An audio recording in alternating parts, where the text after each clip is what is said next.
cũng một tép cũng chỉ tao có bây giờ nó không đồng nó rồi cái nó xí lại đấy cho nó đây cho nó này đầu tiên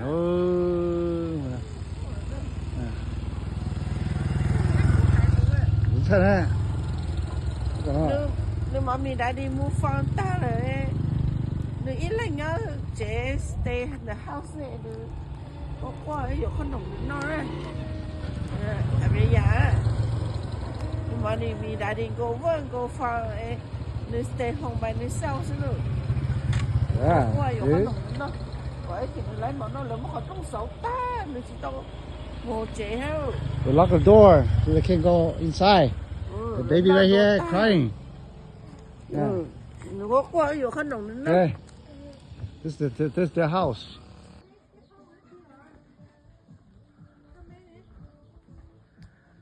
Nhà này. Nhà này nữa.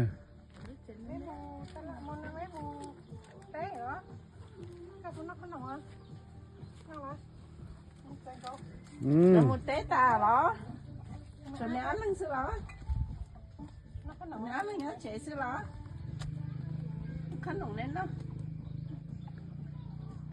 See? Araya. Look at the baby like this. See? Little boy to go. Oh, to go. No shoe. And then little house like this. A little house like this.